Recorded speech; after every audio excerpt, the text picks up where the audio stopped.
Hello, जय Hind friends. कैसे हैं आप सभी लोग। धर्म स्टडी आई की क्लासेस पर आपका स्वागत है। हमारे जो टॉपिक हैं 6 कंप्लीट हो चुके हैं। कौन से? संज्ञा हो गया, सर्वनाम हो गया, विशेषण हो गया और संधि और समास हो गया और क्रिया भी हो गई। आज से हम शुरू करेंगे जो हिंदी व्याकरण में जो हमारे पर्यायवाची हैं, तद्भव तत्सम है, वोकेब शुरू करेंगे। क्या शुरू करेंगे? वोकेब। तो आज का हमारा पहला टॉपिक है, क्या है? पर्यायवाची। क्या है? पर्यायवाची। चलिए देखते हैं पर्यायवाची। जो टॉपिक बहुत ही इम्पोर्टेंट है, इस सारी परीक्षाओं में 2-3 नंबर के क्वेश्चन पूछे जाते हैं। ठीक, चलिए शुरू करते हैं इसका। पहला हमारा शब्द है जल। अब जल बहुत इम्पोर्टेंट है। जल का पहला है उदक। क्या है? उदक, नीर, तोय, वारि, अम्बु, सलिल, संबर, पय, आब, पाथ और सर्वमुख, मेघपुष्प, सारंग, जीवन। ठीक है। देखिए, इस सारंग जो है हिरण का भी होता है, बादल का भी होता है और वस्त्र का भी होता है। कुछ ऐसे होते हैं जब ये एग्जाम में आएंगे तो उसमें एक ही शब्द दे रखा होगा, वही आपको लगाना है। सारंग हो गया, इंपॉर्टेंट है। सर्वमुख भी इम्पॉर्टेंट है, सर्वमुख भी इम्पॉर्टेंट है। मेघपुष्प पूछा जा चुका है। ये 3 बहुत ही इम्पॉर्टेंट है। जो साधारण शब्द है उनको नहीं लिखा है। ठीक है। अब दूसरा हमारा है सूर्य। सूर्य इम्पॉर्टेंट है, बहुत पूछा जाता है। सूर्य का पहला आदित्य। सूर्य का पहला पर्यायवाची शब्द क्या है? आदित्य। अरविंद। अरविंद कमल का भी होता है, सूर्य का भी होता है। ठीक, तो घबराने की कोई बात नहीं। आदित्य हो गया, अरविंद हो गया। फिर मार्तंड। फिर मार्तंड इम्पॉर्टेंट है, मार्तंड। सबित। सबित क्या है? सबित।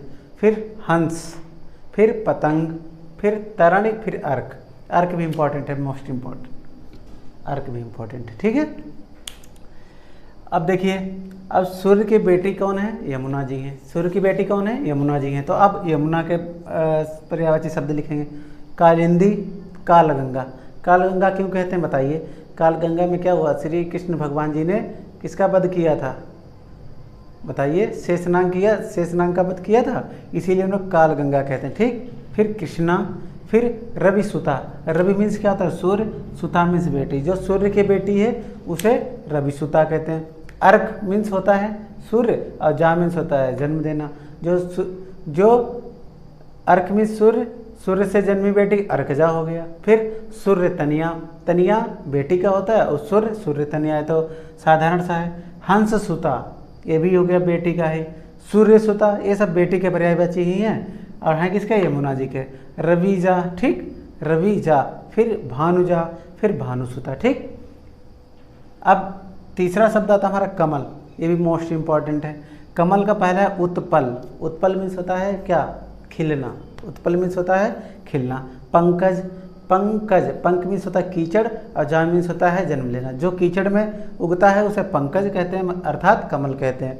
फिर दूसरा सरोज, फिर है राजीव, फिर है पाथोज, फिर है सरसी। सर मीन्स होता है तालाब और जा मीन्स होता है जन्म, जो तालाब में जन्म लेता है। पदम, नलिन, फिर आपका अम्बुज, कोकोनट इम्पॉर्टेंट है। पुंडरीक इम्पॉर्टेंट है। इंद्री बर भी इम्पॉर्टेंट है। कुबले, कुंज, सॉरी कुंज नहीं, कंज। कुबले, कंज, तामरस। ठीक, ये हमारे कमल के पर्यायवाची शब्द हो गए। अब हम बात करेंगे बादल की। जो जल के पर्यायवाची हैं उनमें हम क्या लगा दें? दा लगा दें तो वो किसके बन जाते हैं? बादल के बन जाते। जैसे नीर किसका है? नीर किसका होता है? जल का होता है। दा लगा देंगे, नीरद, बादल हो जाएगी। ठीक। और जब धा लगाएंगे तो वो किसके हो जाए? समुद्र के। तो समुद्र के आगे बताएंगे आपको। तो बादल में नीरद हो गया, अम्बुद हो गया, बारिद। बारिद, बारी मथे घृत निकसद सिकता ते बरुतेल। एक रामचरितमानस में चौपाई है कि बारी मथे घृत निकसद, मतलब बालू को मतने से घी नहीं निकल सकता, और सिकता ते बरुतेल। ठीक, तो ये बारिद हो गया। फिर जलद, फिर क्या है? जलद। फिर घन, फिर जीमूत, इम्पॉर्टेंट है ये, जीमूत। फिर आपका धर, फिर पर्जन्य भी इम्पॉर्टेंट है, ये पर्जन्य भी इम्पॉर्टेंट है। ठीक। अब आ जाइए पयोधर। पयो मीन्स होता है पानी, धर मीन्स धारण करना। जो पानी को धारण करता है वो क्या होता है? बादल होता है। क्या होता है? बादल। सारंग हमने कहा था, वहाँ भी आया, यहाँ भी आया। ठीक, और भी आगे आएंगे, तो घबराने की कोई बात नहीं। अभ्र। अब्र भी इम्पॉर्टेंट है, ठीक, अब्र भी इम्पॉर्टेंट है। अब हमारा अंतिम है पर्यायवाची शब्द, क्या है, पत्थर।